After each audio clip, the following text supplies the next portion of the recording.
दोस्तों नमस्कार। चुनाव की सरगर्मी लगातार बढ़ता जा रहा है और हम बनारस में हैं और बनारस हाई प्रोफाइल सीट है।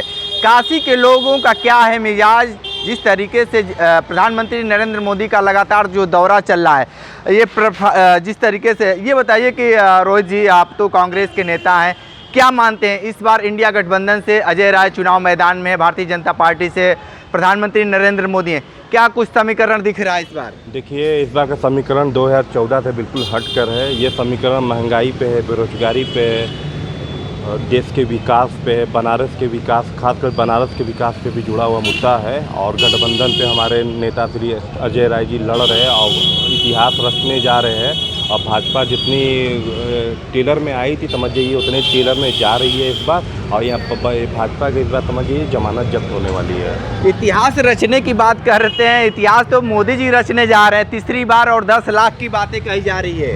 तो 10 लाख बोल दे चाहे 15 लाख बोल दे, शासन सत्ता उनका है, उनको तो सिर्फ बोलना है। 420 चिल्ला रहे हैं, 400 चिल्ला रहे हैं, कोई नेता 420 चिल्ला रहा है। सिस्टम को तो वाट लगा के रख दिए हैं। पहले नेता है जो चिल्ला रहे हैं कि 400, अब की बार 500 पार, तो कोई कराए 443, तो कोई कराए 420।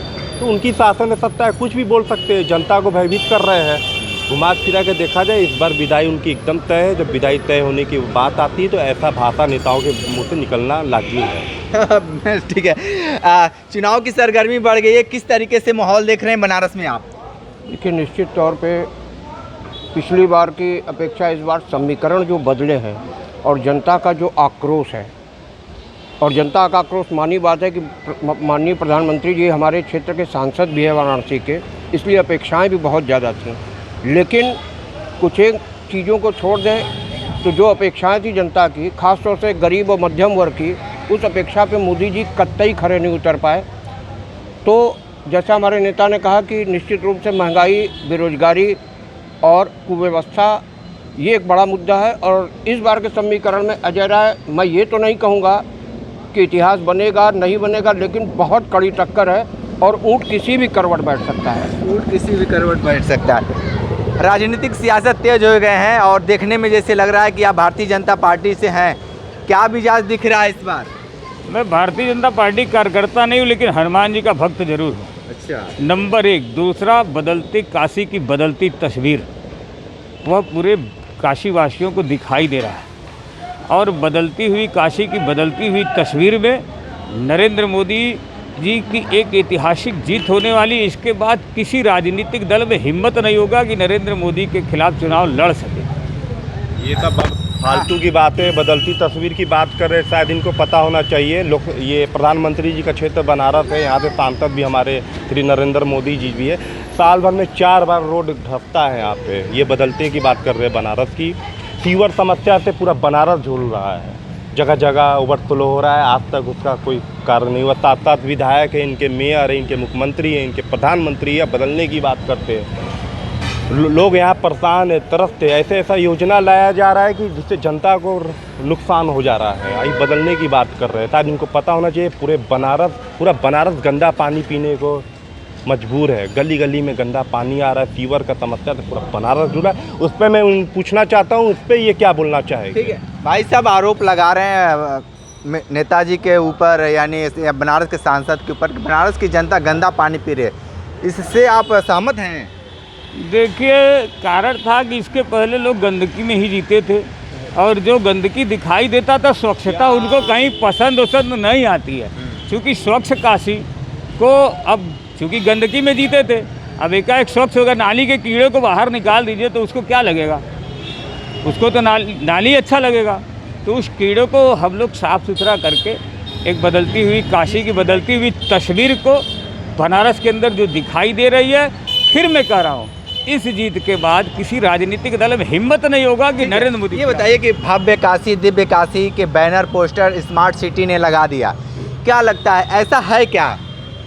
बिल्कुल नहीं। देखिए, ऐसा है कि किसी भी देश का, किसी भी प्रदेश का या किसी भी शहर का विकास मूलभूत विकास से जुड़ा होता है। जहाँ तक जनता की मूलभूत समस्याएं थीं, उस पर न शहर स्तर पर, प्रदेश स्तर पर, देश स्तर पर काम नहीं हुआ। और रही बात इसकी कि इतने हमारे नेताजी जोश में कह रहे हैं किसी पार्टी की हिम्मत नहीं होगी, ठीक है, तो इनको ये समझना चाहिए कि विकास से बात शुरू हुई थी पहले दूसरे चरण में और मंगलसूत्र तक आ गई 5वें चरण में, है ना। तो ये घोर हताशा प्रधानमंत्री की ये दर्शाती है कि कहीं न कहीं हर पश्चिम उत्तर प्रदेश, पूर्वांचल या आप पूरे उत्तर प्रदेश में देख लीजिए, जो 80 का नारा उसके बाद 400 का नारा इतना बुरी तरह ध्वस्त हुआ कि आज चाहे मुख्यमंत्री हो, चाहे प्रदेश अध्यक्ष हो भाजपा के, चाहे इवन प्रधानमंत्री, उनकी भाषा में जो गिरावट आई है, उनकी भाषा में विकास गायब हुआ, उनकी भाषा में गरीब जनता का त्राहिमाम जो हो रहा है वो गायब हुआ। और आज छिछली स्तर की भाषा पे इतने हमारे जो बड़े प्रधानमंत्री हैं उनकी किस भाषा को वो यूज़ कर रहे हैं, हम लोग को एक बार बात करने में शर्म आती है कि उस भाषा को हम लोग अपने मुंह से नहीं यूज़ कर सकते। ये हताशा है। ये बताइए, इस समय मोदी जी बड़ा खटाखट की बात कर रहे हैं जी। राहुल गांधी ने जिस तरीके से अपने भाषण में दिया, उसके बाद उसी पिच पे मोदी भी खेलना शुरू कर दिए। क्या नया पिच नहीं है क्या भारतीय जनता पार्टी के पास? देखिए, नया पिच तो सैम पित्रोदा ने शुरू कर दिया था इस देश में। ध्यान में होगा, सैम पित्रोदा विदेश में रहता है, कांग्रेस का बड़ा नेता है, राहुल जी का चच्चा लगता है। उसने कहा हम इस देश में पैतृक टैक्स लगाएंगे। जो मंगलसूत्र वाला विषय आया, अब पैतृक टैक्स है क्या इस देश के अंदर? यानी हिंदुओं में जो 55% जो इनकी कमाई हुई संपत्ति वो सरकार ले लेगी।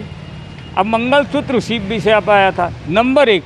दूसरा, इस देश में हम लोग आरक्षण के, मैं राजकुमार पटेल हूँ, मुझे भी आरक्षण चाहिए। हाय आरक्षण, हाय आरक्षण, हाय आरक्षण। आंध्र प्रदेश, कर्नाटक, आज बंगाल में एक बहुत बड़ा फैसला आया। 2010 से लेके 2024 तक इस देश में 117 जातियों में 87 जाति मुसलमानों की शामिल की गई थी, जिसमें 90% एक कैटेगरी में रखा गया था। अब हम आरक्षण के लिए चिल्ला रहे। लेकिन एक बात बताइए, आप आरक्षण की बात कर दिए, एक तरफ ये भी देखा जाता है मोदी जी जनसभा से बोलते हैं कि आरक्षण खत्म होगा, फिर बोलते हैं कि रद्द नहीं होगा, संविधान बदले जाएंगे, फिर तुरंत ऐसा क्या है कि तुरंत ये चीज़ें बदली जा रही है? क्यों बदली जा रही है भाषाएं? देखिए, मूल विषय क्या है, ये भाषाएं नहीं बदल रही है। इस देश में एक जो वायुमंडल जो एक खेल खेला जा रहा है, अब मैं कहूँगा जो हिंदू मुसलमान का शब्द आता है, कांग्रेस का मैनिफेस्टो आप पढ़े भाई साहब?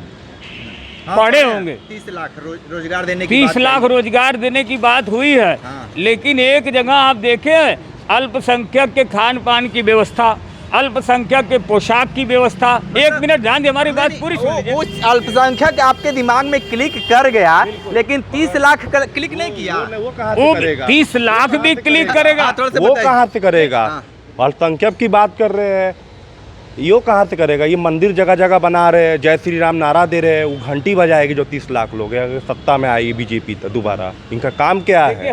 क्या कहेंगे भाई? कांग्रेस का मैनिफेस्टो पे इतना जोर दे के हमारे नेताजी ने बोला, शायद फिर मैं एक बार दोहराऊंगा कि पृष्ठ संख्या 6, 7, 8 और अंतिम पृष्ठ पे यदि ये पढ़ेंगे तो शायद इनके दिमाग में जो धुंधली तस्वीर है नफरत की, वो भी क्लियर हो जाएगी कि वाकई कांग्रेस ने कहा क्या है। बड़े बड़े पत्रकार एबीपी न्यूज़ पे और उस पर चर्चा हुई जब इसकी, तो उसमें स्पष्ट रूप से आधी अधूरी सूचना इन लोगों के पास आती है, उस पर ये बात करते हैं। ठीक है। तो आप देखिए, ये लोग तमाम अपनी बातें बताए हैं और जिस तरीके से सरकार की बातें कही जा रही है, आने वाले समय में किस तरीके से राजनीति में ऊँट करवट बैठता है, देखना दिलचस्प होगा। तो हमारे साथ बने रहे न्यूज़ बकेट के साथ, हमें दीजिए इजाजत, नमस्कार। पेश है न्यूज बकेट हिंदी मासिक पत्रिका। पढ़ें इस महीने की पूरी खबर विस्तार से हमारे न्यूज बकेट की मैगजीन में। हमारी ई मैगजीन को मुफ्त में पढ़ने के लिए अभी लॉगिन करें www.newsbucket.in पर। इसके अलावा रोज की ताज़ा खबरों के लिए हमारे YouTube चैनल को तुरंत सब्सक्राइब करें।